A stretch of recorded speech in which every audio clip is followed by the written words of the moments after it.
తెలంగాణ రాష్ట్ర వ్యాప్తంగా ముఖ్యమంత్రి కేసీఆర్ బీఆర్ఎస్ పార్టీ ఎమ్మెల్యే టికెట్లు డిక్లేర్ చేసిన సందర్భంగా శేర్లింగంపల్లి నియోజకవర్గానికి తనకు టికెట్ రాకపోవడంతో బీఆర్ఎస్ రాష్ట్ర ప్రధాన కార్యదర్శి బండి రమేష్ మియాపూర్లోని తన క్యాంప్ ఆఫీసులో విలేకరుల సమావేశం ఏర్పాటు చేయడం జరిగింది.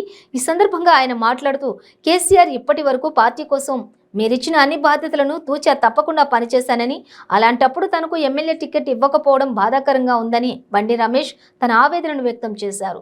పార్టీలోకి వెనుక వచ్చిన వాళ్లకు ఎమ్మెల్సీలు ఎమ్మెల్యేలు టికెట్లు ఇచ్చారని, తనకు ఇప్పటి వరకు ఏ పదవి కూడా ఇవ్వకపోవడం చాలా బాధగా ఉందని ఆయన ఆవేదన వ్యక్తం చేశారు.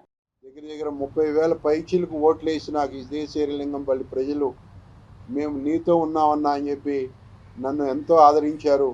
వారికి కూడా జీవితాంతం నేను రుణపడి ఉంటా.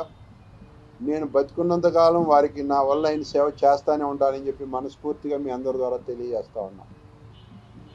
ఆ తరుణంలో మరి చిరంజీవి గారు పార్టీని కాంగ్రెస్లో విలీనం చేస్తున్న తరుణంలో మరి అది అంతా మాకు అనిపించక ఆ తరుణంలో చంద్రబాబు గారి ఆహ్వానం మేరకు నేను టీడీపీలోకి వెళ్ళటం జరిగింది.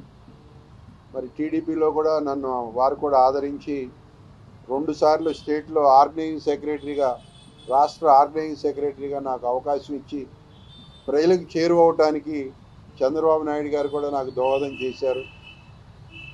అప్పుడు కూడా నా వల్ల అయిన మట్టికి ప్రభుత్వంలో లేకపోయినా కూడా నా వల్ల అయిన మేర ప్రజలకు సేవ చేసుకుంటూ మరి తెలుగుదేశంలో ఉన్నంతసేపు కూడా ప్రజలు అన్నింటి ఉండి నా వల్ల అయిన సహకారాలు ప్రజలకు అందించడం కూడా జరిగింది.